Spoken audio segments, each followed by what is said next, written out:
if you've got comments to add. Yes, sir. Thank you. To piggyback on what the chief said, in terms of your question, Mr. Lash, what are we thinking in light of some national and current events? It's a humble, chilling reminder with respect to what happened out in San Diego, and some of the things here even more closely related to home, that it's a reminder, chilling reminder, that the sacrifice that our collective men and women take every day, the commitment, the dedication to serve it, and their passion to serve this community is underscored every time we have a tragedy from a neighboring law enforcement agency. And it also just renews our commitment to do what we're doing here tonight, which is furthering the conversation, because with the overwhelming trust bestowed upon us by the community, it certainly, there's a accountability component to that. And accountability is really two-sided. It's a double-edged sword. We're here tonight to demonstrate our commitment to furthering that conversation. And like the chief said, we're committed every day to ensuring that our men and women in patrol and in the investigative unit from top to bottom, achieve the level of excellence and professionalism every day. And certainly we're not perfect, but where there is a need for a conversation, our ears are open, and we're committed to that conversation. Thank you very much, both Chief Ball and Lieutenant Miller. And I appreciate those responses. And I know that they're being a manager and or supervisor, it is hard to take criticism, because a lot of us, we go out and we try to do our best on a daily basis. And when, others don't see what our internal effort is, it's kind of hard. And I understand that. How are you all dealing with the criticism that you all are maybe even locally are experiencing or hearing versus the profession nationwide? How are you dealing with that, and what are you thinking about that? Is it justified or is it unjustified? What are your thoughts about that?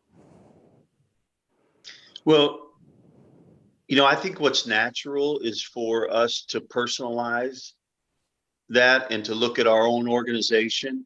And, I know, and as you mentioned, you take ownership for it. And, in our organization, for example, we have almost 460 police officers. And that is a great weight to feel the burden for them. Is their work environment as safe as we can possibly make it?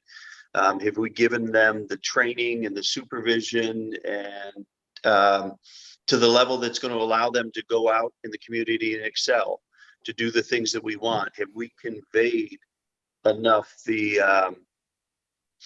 my vision for the department and the fundamental things about policing, that we are a service organization? Have we really sunk that in the hearts and the minds of our officers? And the reality of it is that sometimes you don't hit. We're not 100%. There are men and women that are infallible.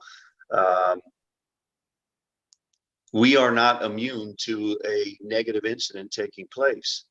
And so there is a great level of concern and fear about what if we had an incident that is similar to some. And, when I say similar to some, I'll answer your question as far as, is that kind of scrutiny deserved? And I would say in instances, it certainly has. But there have been also other instances where, nationally, there are, in different places, there is a jump to accuse, not have information, and a sudden reaction. Lancaster, Pennsylvania is the most recent incident that the nation has looked at. It was a suspect who barged out of an apartment to an officer who was called to that address for a domestic dispute. And the individual had a large knife in his hand, and the officer tried to retreat, tried to create space between he and that suspect. And the suspect was getting closer and closer, and the officer used deadly force. And there were riots in Lancaster that evening. Well, within a very short period of time, the police were able to put out the body-worn camera video that showed exactly what had happened. And that kind of instant reaction is something I think that our country really has to work on. We've got to slow this down. And when officers don't do the right thing, law enforcement organizations and cities need to make sure that the community is seeing that that's going to be handled properly. So that some of it is warranted, but again, it's difficult when an individual makes a choice in another jurisdiction or even within ours, and it's not the right choice, or maybe it's even heinous. Like, the first one to really kick off this most recent round of criticism of law enforcement in the George Floyd incident. I don't think that that's reflective. It's certainly not reflective of our organization. And I don't even think it's reflective of the Minneapolis St. Paul Police Department. It was an individual, and obviously there were other officers on scene that were not doing the right thing as well. And so that does need to get scrutiny. But to label all police officers in every law enforcement agency in being complicit, or that we have horrible intentions, or that we're not caring for our communities, is really unfair. But we don't get a chance to just sit back and say, we can't even win out here. We got to keep moving ahead. We have to continue to pursue those relationships and that level of performance that I talked about previously. Sure. And Chief Ball, that's the importance of having these types of dialogues and conversations throughout the community, so that the community can hear the other side firsthand, like you just shared right here. Before we actually go any further, we do have a panelist that does have a question, Mrs. Kathy Bear, and I'm going to give her the opportunity to ask that question. Good evening, Mrs. Bear. Thank you for joining us. Hi. Okay, there I am. I didn't know I was going to be on video, so welcome. Excuse my appearance. This is my COVID look. Hey, it's right? okay. It's okay. Yes, absolutely. Obviously, I've been watching the Love Akron Zooms and now these, and I appreciate the effort that all of you are making for our community. And really, I just want to know, how can we as a community support you as a police department? You're taking care of us. What can we do to support you? Mike, why don't you start? Yes, ma'am. That's a great question. I think that's a proximity oriented question. So the closer you are to a situation, say if you observe a police interaction, whether it be a traffic stop, an officer responding to a call, sometimes there are a lot of misconceptions as to, what may be taking place. One, we're charged with, where possible, to provide some information, to provide some context for why we were at a particular scene, why we were at a location, the nature of that call. And that I think in part goes a long way for helping you or the community understand the nature of what that official business was. And that would also fuel and or answer some questions as to the legitimacy of what we may or may not be doing.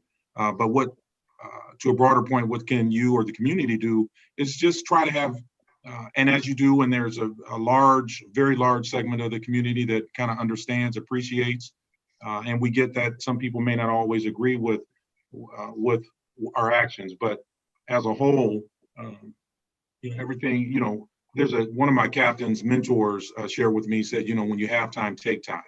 So if a situation is not super emergent from a citizen standpoint, it may not always have to lead to a rush to judgment, or, hey, I saw an officer go through a red light, or I saw an officer do that. But, where we can fill in some blanks and provide some information, I think that go a long way for helping citizens understand kind of what took place. And then also, I think it would enhance the understanding and appreciation on the other side. Thank you, Lieutenant Miller. Chief Ball, would you like to add on to that at all? I think Mike did a great job of laying out what can happen, at the scene or where an incident occurred.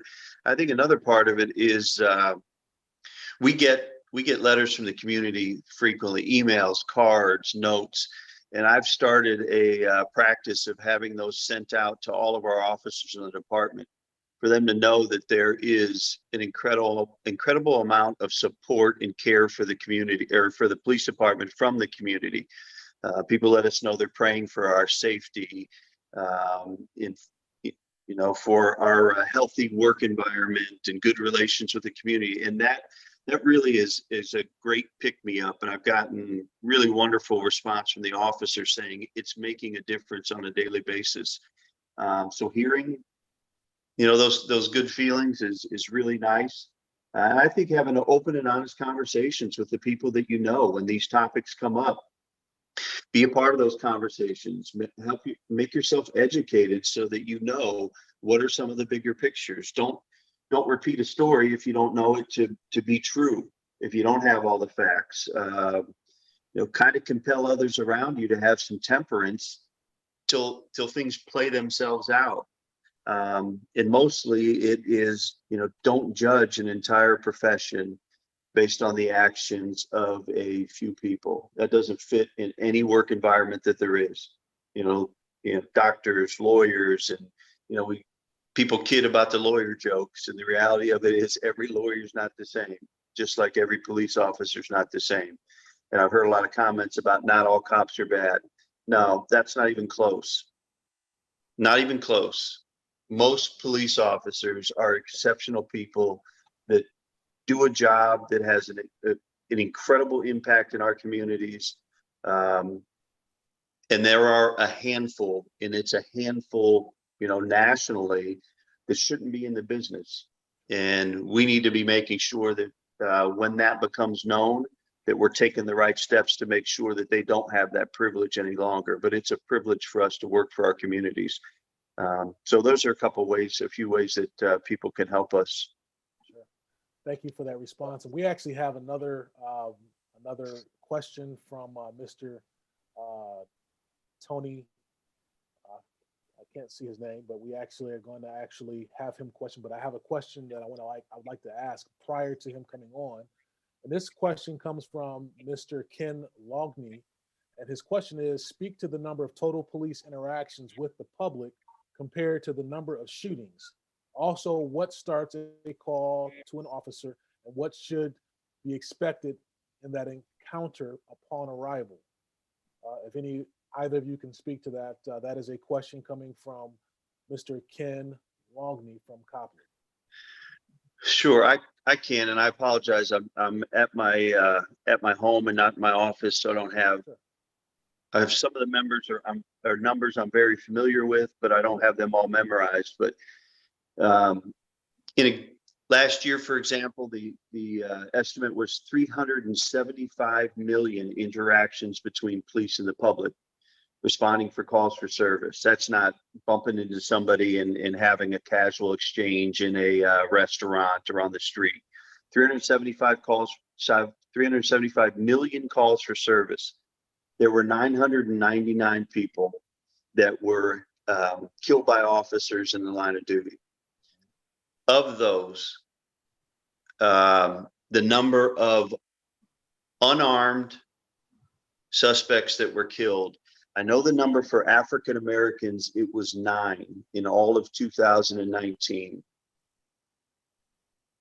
Breaking that down a little bit further, there was only one African American person that was killed by police that was not armed or actively fighting and resisting an arrest from a police officer. So that number is 0.0000003% of police interactions. And I can tell you for the Akron Police Department, for example, I do know our numbers. And I speak about this publicly frequently. We ask the question when we are putting on trainings for the public or when we're hosting in different ways, how many times do you think that an Akron police officer is needed to use force if we go to 100 calls for service? Some people say, I've heard 75 before, I've heard 50. You hear people that are a little bit, maybe a little bit more coming in that are sympathetic to police or maybe more familiar with officers, and they may say 2 out of 100. Our use of force numbers right now, they're about 1 in 1,000 calls for service. So it is almost 100 times less than what the average perception is. If people believed it was 10% of the time, it's 100 times less than that number where Akron Police Department uses force in order to effect arrest. And that force covers the whole range. It could be a simple takedown, a tackle when somebody's running from you. And it could be OC spray, it could be a taser, all the way up to use of deadly force. And I think we had, I'm sorry, I don't have our number offhand, but less than 0.1%. And as far as complaints that come in against our officers in the department, there's a complaint made every approximately 4,000 calls for service against an officer in the Akron Police Department. Every use of force, every complaint is investigated, and typically we'll have body-worn camera for that because all of our patrol officers that are interacting with the public wear body-worn cameras. I think those numbers are really eye-opening to people who haven't, had the opportunity to see exactly what that is. Thank you, Chief. We actually had a Mrs. Kelly Urbano. I'm not sure exactly where she went. I think she may have gone away. But we actually, if you have Mr. Edgar Barnett, if you want to actually enter the room, we're going to allow you to ask a question. Mr. Barnett, would you please present your question? Thank you. Would you unmute your phone? All right, can you hear me? Barnett? Can you hear me now? Yes, I can hear you. Okay. Yes, sir. Thank you. Good afternoon. Good afternoon. My question, let's see here, let me get this. Okay. My question was about the situation that happened in Ravenna where the young man was pulled over. He was sitting in his car waiting for a meeting and he was pulled over by someone called who said that he was waving a gun.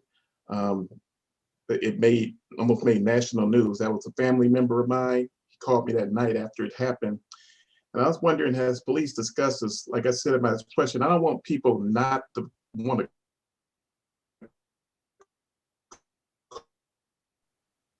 call police, but how does it have to be a black man? And basically, he had a clean record, never done nothing, but they put him at risk, and they also put the police at risk, with that call. They have better things to do. And I was just wondering, have you guys discussed that? Because, a lot of men that I work with and myself, we out here now and we get nervous now when we see policemen because of what's going on. I never had a record or never did anything. I own 2 companies, but I can walk down the street and get funny looks at by the police like I'm a criminal.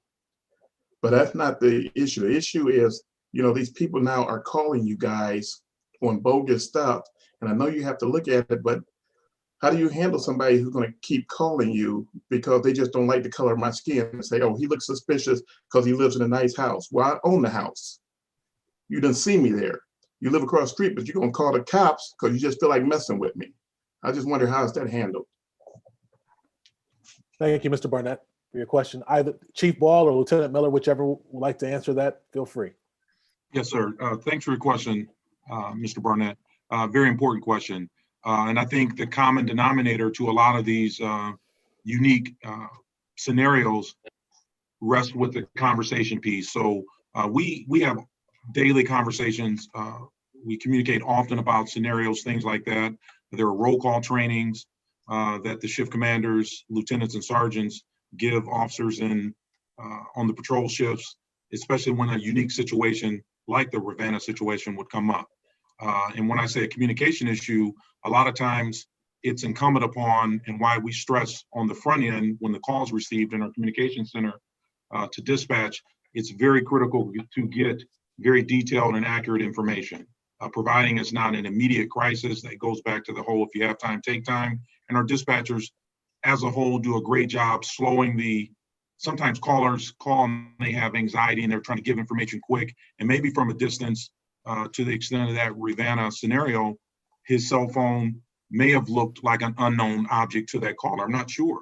Who knows if a particular bias may have played a role in that? We don't know all those circumstances. I know here at Akron, and I'm much like I'm sure any other police department, communication is key with that. So what did you see? What did it look like? What is the person doing? Gather as much information as possible.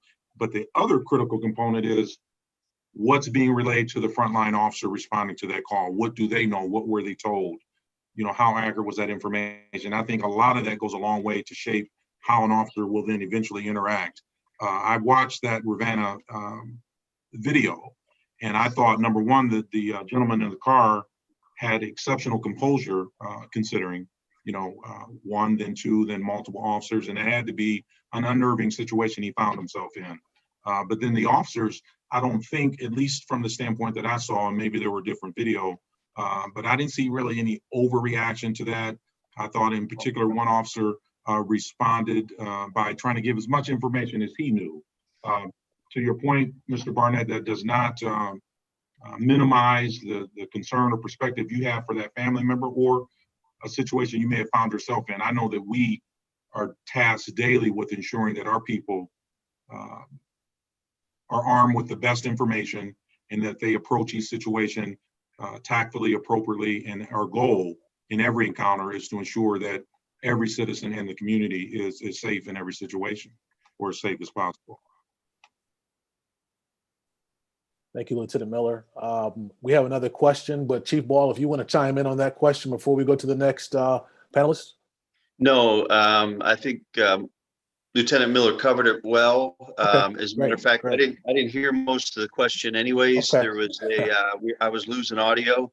Sure, I understand how that in the world of Zoom, I understand how that can happen.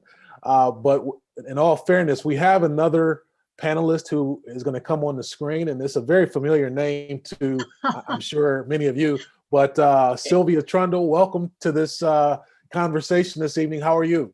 I am very well, thank you. And it's You're really, welcome. I really love watching my fellow coworkers just represent our department so well.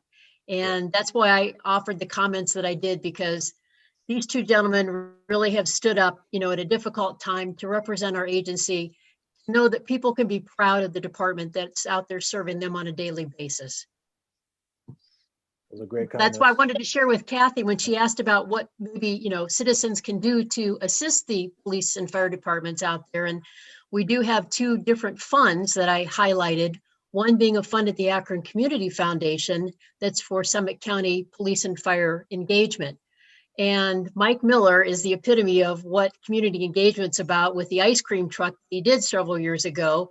And so if you contribute to a fund like this at Akron Community Foundation, officers from Summit County can access those funds to do things like what Lieutenant Miller did, whether it's, you know, go out and shoot basketballs with the kids, have a pizza party.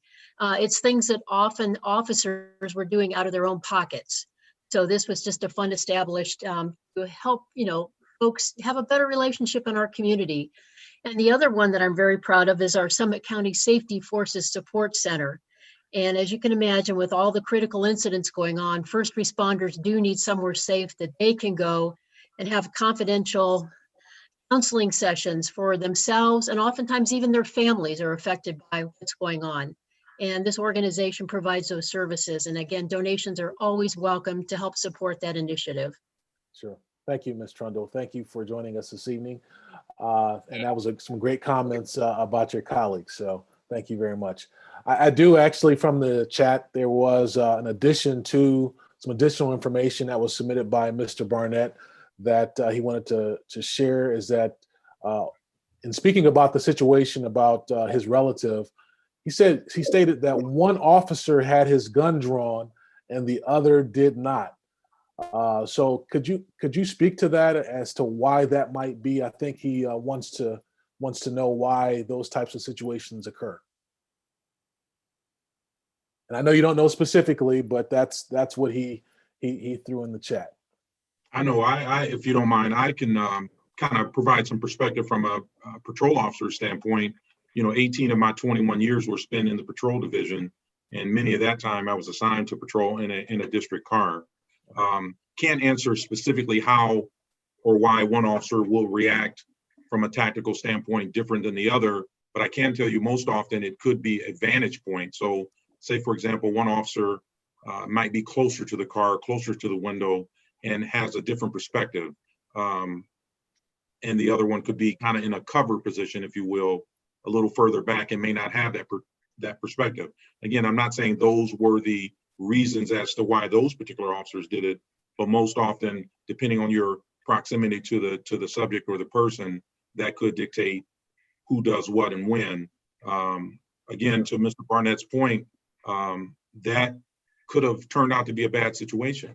But fortunately, the officers had poise and patience, and no one was hurt from that situation. And that's much like what we would encourage our officers to do in that situation, which is to slow the situation down where possible. But sometimes you're not afforded that opportunity certainly, but that might account for why one officer did one thing when the other did not. Sure.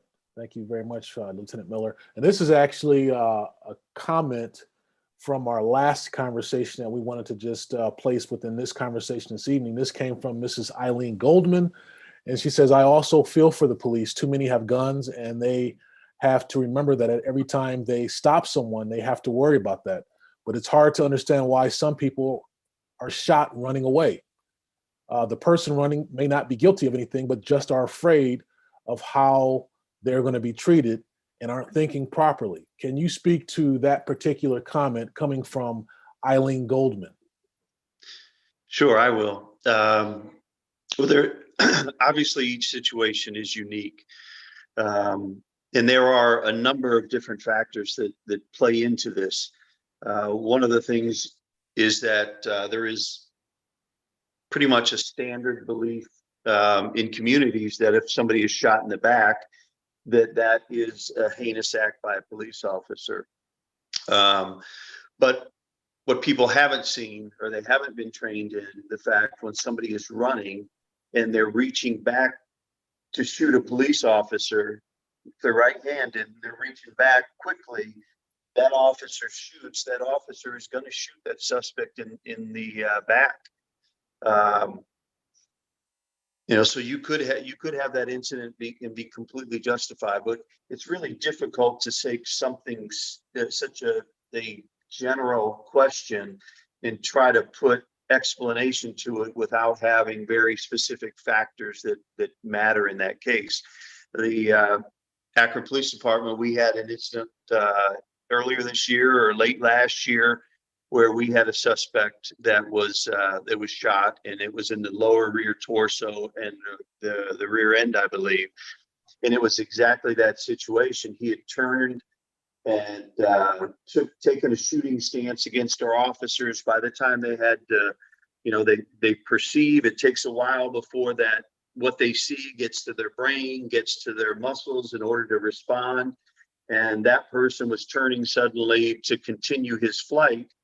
And so he was struck, and that one I'm sure is going to be ruled justifiable. But those are the circumstances that have come up, and there's a lot of advanced training exactly about the science of those kind of interactions. How long does it take for somebody to perceive a threat? How long then to react to it? So again, from a general answer for a general question. Sure. Thank you, Chief. I appreciate that response. We actually have another guest, Miss Kelly Urbano, and she is actually going to ask you a question. Ms. Urbano, thank you for joining us. You're on mute. Would you mind asking your question at this time? Thank you. You're still on mute. Thank you. I just took a bite. As soon as you said that, I took a bite of something. Oh, I understand. I understand. Welcome to our conversation this evening. Yeah. Thank you. I don't really have a question anymore. I was just making a comment. I understood Chief Ball, and it's nothing new that hasn't already been said. But when he talked about it being a handful of officers, I just felt the need to say that it has to do more with an entire system that was built from the beginning on harnessing Black people. And it kind of stayed in that system. And I don't think it's the fault of officers who are there now, most of them. It's the history of policing and the institution behind policing. And I also feel for police officers in that all of the fallout from all of the years of discrimination and abuse, police are left to deal with it. The people who benefit from racism and continue to don't really have to do anything. It just seems to, need to have a system change, which is why, I don't like the sound of defund police because it turns people off, but reallocating some money to mental health, to drug addiction counselors to help seems like a good idea. I've seen police officers respond in situations where I just felt like they shouldn't have had to do that, or they at least shouldn't have been alone. That's all. Thank you. Thank you. Thank you, Kelly. Thank you for joining us this evening, and hang around, and hopefully, I don't know if Chief Ball or Lieutenant Miller have any comments towards that or not. Yeah, I'd like to, and the criticism of systems that have historically been disfavorable to people for the reasons, whatever those are, it can fit different groups. And there is plenty of room for criticism. There is a need for there to be change. And if you are looking at a modern organization that hasn't adapted, hasn't changed, hasn't looked inside their own organization and made those changes, then there is an extreme room for those kind of criticisms. But that's one of the reasons why Lieutenant Miller and I are, just thrilled with the opportunity to be involved in conversations like this, is because we have a chance to talk about those kind of things and what the Akron Police Department has done over the last, 20 years, 25 years that I've been able to witness, 29 years of my career. And, I'll say that when I came on, there was a different attitude among police officers. And there was a more heavy-handedness in the way that people responded. And there was an expectation if somebody fought with the police, it wasn't going to be just controlling that individual. It was going to be punishment involved. And that's not the Akron Police Department in 2020. It hasn't been the Akron Police Department for many, many years, because we have evolved and we have taken very specific and distinctive professional steps. Our training has improved. Some of it, I would say, certainly I would give credit to criticism that was placed on law enforcement as a profession, that it was needed. When we are doing background investigation and interviews of new candidates and promotional interviews inside of our organization, there is a very stringent requirement and an emphasis on a servanthood heart. Do they understand the role of what police officer looks like and what we are going to require our officers to be? And, guy doesn't walk through the door 6'3", 220 and 10% body fat. And we go, all right, you're hired. We want to see what's it look like inside a year. How is it going to translate into the job that we're supposed to do, that's taking care of the people that we interact, make their situation better. They call us when things aren't going really well at all. And all of those calls are not going to end up great when we have to arrest people and do the job that we're required to do. But whatever it is, we're going to try to make it better before we leave there. And sometimes it's with patience and strong communication and us being able to show a genuine empathy that we have in those particular situations. So I understand the comments about the history, but I also would say, examine our department, and we want to be transparent, and that's why we love to talk about this. If you guys, if there's time, I'd like to piggyback on that too, because, you know, I have a front row seat to a lot of the work that the men and women in patrol are doing, the folks over in the investigative unit are doing.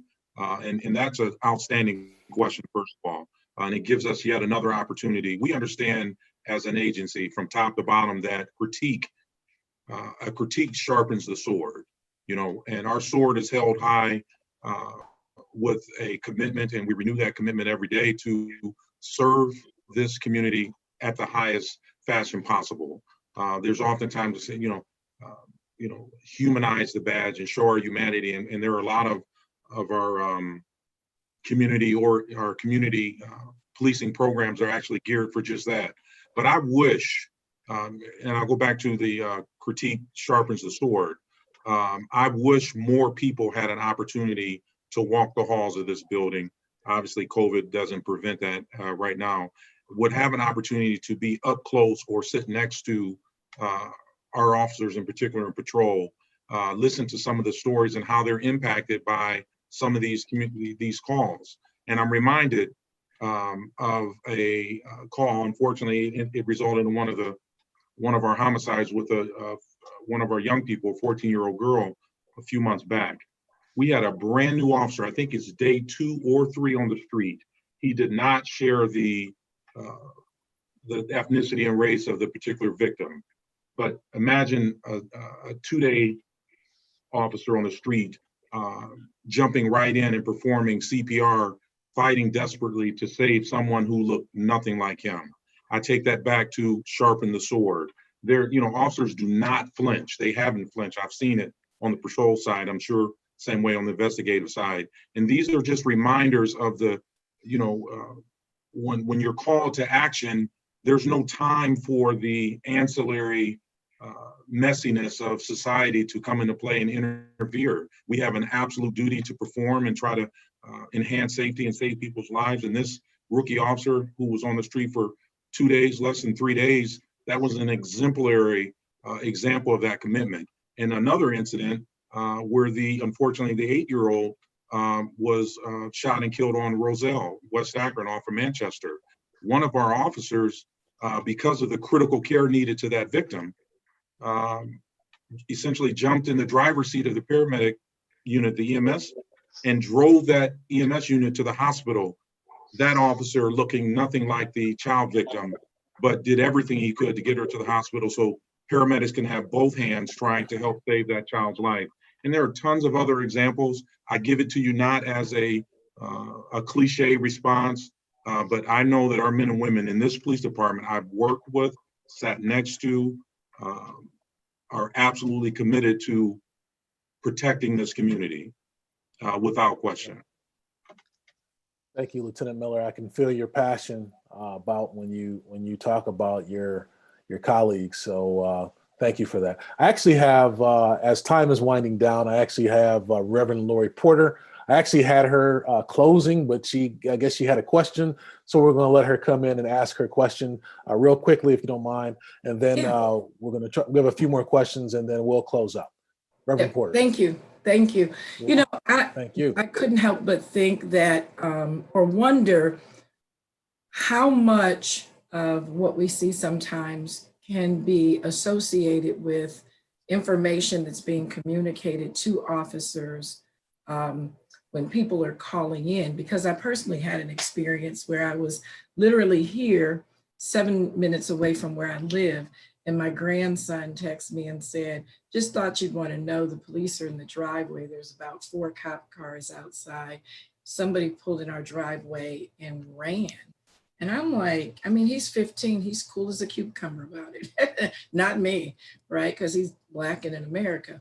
And so I said to him, well, whose car is it? What does it look like? And he says, Nana, nobody we know. And so I immediately call 911, which normally I would call the non-emergency number just in case somebody is really, having an emergency. But my dad, who's 90 years old with dementia, is in the house. My grandson's 15.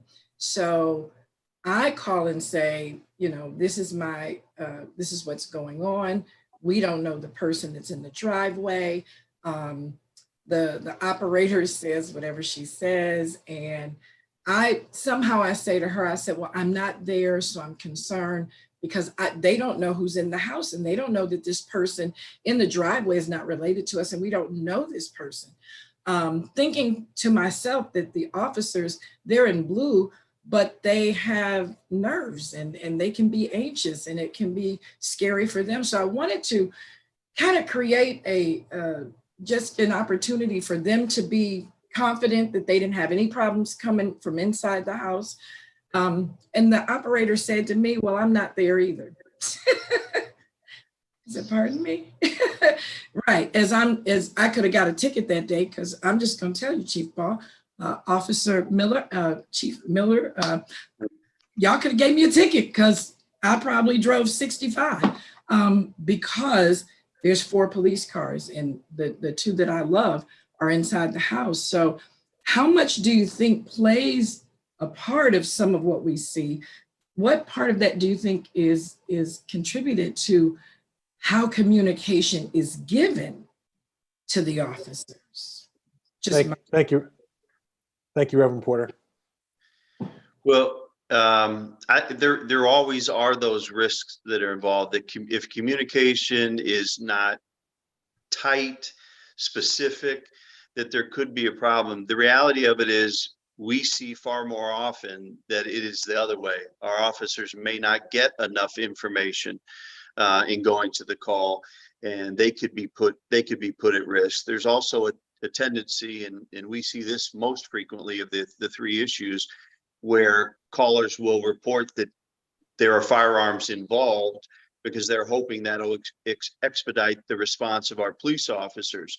So our officers are going, the expectation is there's a gun involved, and that immediate encounter is going to be different. The officers are going to be at a distance. They may have their firearms out, especially if they can't see the hands of an individual that was reported to be involved. Now, obviously, we haven't had those circumstances where they've ended up in use of deadly force for our department, but if that information is really important. And I can tell you, our call takers and our dispatch center, they are equally exceptional.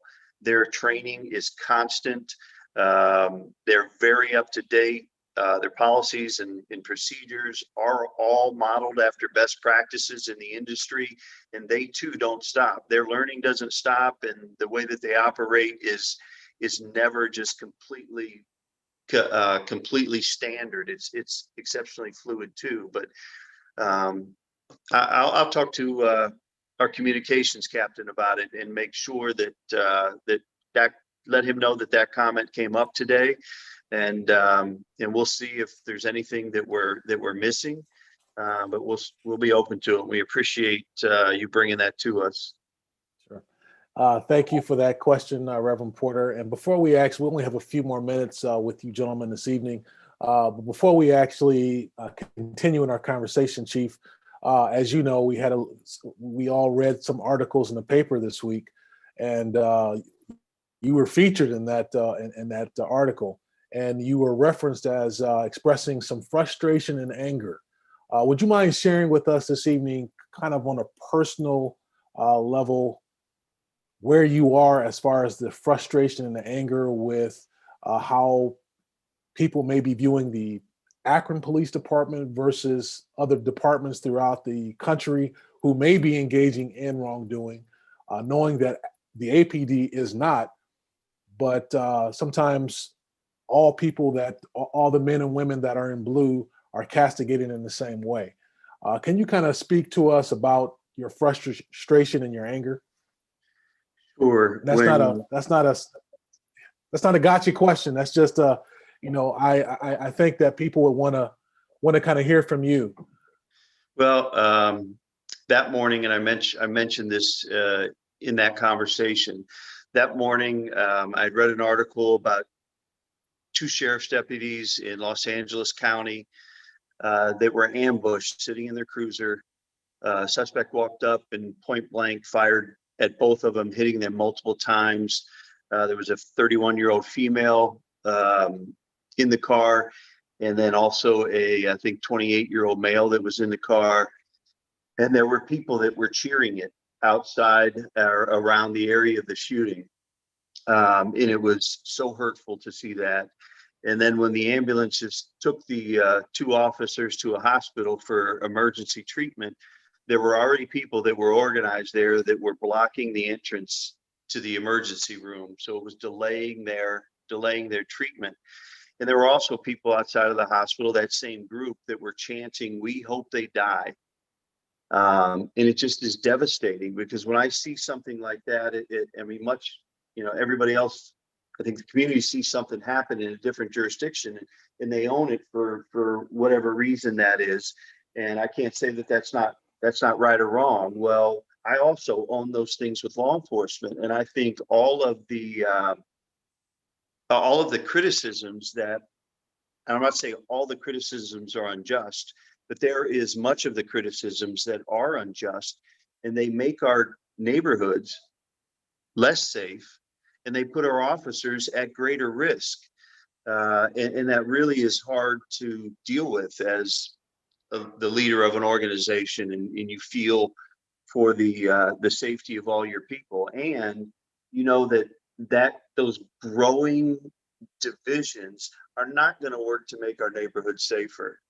We're not going to have a safer Akron 5 years from now if this continues to evolve, and there has to be 2 sides in an issue. And it was a kind of an outpouring of that feeling at the moment, and so it was heartfelt. The things that I said were true. It was not the best moment, time, or place for that interview. I didn't know it was going to be public. It wasn't my intent to house our city business publicly like that, but I certainly was specific in my comments, and I know that it frustrated some people, because council was, they were there to participate in a collective effort. I did repeat several times, it's not going to change our participation. It won't change the way that we approach it. We'll do it like we do everything. We'll do it with whole hearts, and we'll do it with a sincere willingness to examine ourselves, or to be, to be looked at by others as well. But I think that kind of got lost because of my comments, which you're aware of. Well, I know you outside of this conversation, and I know, I think I kind of have an idea of who you are as a person. And I know that you have a heart for people. And that was not a got you question, but because it was made public and it was placed in the news, a lot of times the public doesn't get a chance to see the personal side as to whom a lot of you officers are outside of the uniform. And so I wanted to kind of give you an opportunity to kind of share that, because some may formulate an opinion based off of what they read versus actually asking you the question and giving you the opportunity to explain it one-on-one. So thank you for that explanation. And since we're actually drawing down on time, there are some questions. There's a lot of questions that we actually have from our previous conversation. But one of the questions that has kind of been persisting is your opinions of the Citizens Review Board. Are you pro or con, for it or against it, as far as APD having a Citizens Review Board? What is your take on that? Well, I would here is a perspective, and I think it uses real life situations to help support the position that I have. Another law enforcement agency from a larger urban department in the state of Ohio not too long ago was examined by the Department of Justice. Federal government comes in and looks at who they are, how they operate, what's their local history, or what's their recent history been. And that report that was put out by the federal government had determined that there were many areas that they needed to address. And they put out a summary and listed 10 specific points. And when I first got that report and saw that summary, APD was doing 1 through 9 already. So all of those issues with, another large department in the state of Ohio we had 1 through 9 covered on our own impetus, inside of our organization, men and women that are in tune enough to know that if there's a change that needs to be made, we're going to pursue that. And I think that lends itself a long way to say if we're getting it right like that all the time, the troubles that can come with the civilian review board when people aren't trained in law enforcement, haven't had any experience or exposure to what use of force is like, or some of our other policies and procedures, it is very difficult for them to be able to come in and to be able to say something happened that was right here or justifiable here, or this is unacceptable. So I'm not in favor of civilian review board, but I am very much in favor of transparent processes. We don't have anything to hide. The way that we operate ought to be on display for people so that they can know that they can have trust in our organization. So I am not averse to scrutiny. We invite it because that's the kind of organization we are. But I don't believe personally that civilian review board is the way to the way to fix the issues that people believe are happening with law enforcement in this jurisdiction. Sure. Thank you for that response, Chief Ball. And unfortunately, we have kind of run out of time and we have come to the conclusion of our conversation. So before we actually conclude and we actually have Reverend Porter close us out, are there any closing thoughts that either yourself or Lieutenant Miller would like to share before we conclude this conversation? Lieutenant Miller, you're muted. Just real quick, I know it's been said, it's a reoccurring theme. We're here, we're present, we're open to these conversations. Any area that we have to sharpen our sword, we're committed to doing that. But if there's areas that our sword has already been sharpened, for example, we've taken additional steps to enhance the transparency component by well in advance revising, renewing many of our policies. And we just recently placed our key policies and procedures, made them available online as an additional step to enhance that transparency. But if our sword is sharpened and we are in step with guidelines and recommendations in advance from some of the recommendations, then I think that's a moment for us to shine and tell ourselves that we were progressive in that way. But certainly we're committed moving forward, look forward to additional opportunities to further the conversation. Yeah, and I'll tag on to that. For example, somebody brought it to our attention within the last couple of weeks that they thought it would be a good idea for our Office of Professional Standards for their procedures, their policies to be put online. We had them online within 2 days because it was a good recommendation. It certainly is not information that we would want to keep from the community. So that's an example. We have redone all of our procedures, as a matter of fact, within the last year, unprecedented. Some of those procedures were from 1991, which was the year that I was hired 29 years ago. We also added new procedure this year, and this was on anti-bias. We have an anti-bias procedure in the Akron Police Department that states out, what's acceptable and what's not acceptable in our organization, and an accountability track to that as well. So I think these conversations can be very good, and we are going to continue to participate. And it's also nice, it gives us a chance too to hear some affirming information from some of the people that are with us. So thank you very much for the opportunity tonight. Sure. Chief Ball, thank you. Lieutenant Miller, thank you. Thank you for taking time out of your schedules to join with us. We really appreciate it. We know that you have other things going on and you decided to spend this time with us. So sincerely from 100 Black Men in Love Akron, we really appreciate it. Thank you very much, and we wish you Godspeed. In closing, we're going to actually turn over to Reverend Lori Porter of Love Akron to close us out. Thank you all. Yeah, this was great tonight. Thank you all. I'm excited to be here.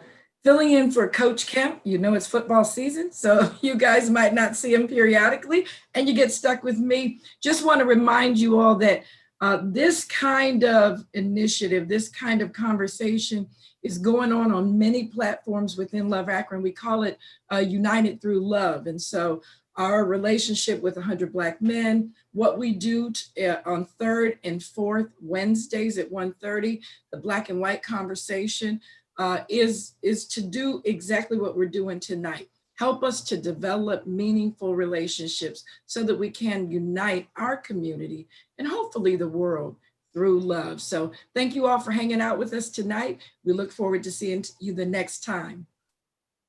Thank you for having us.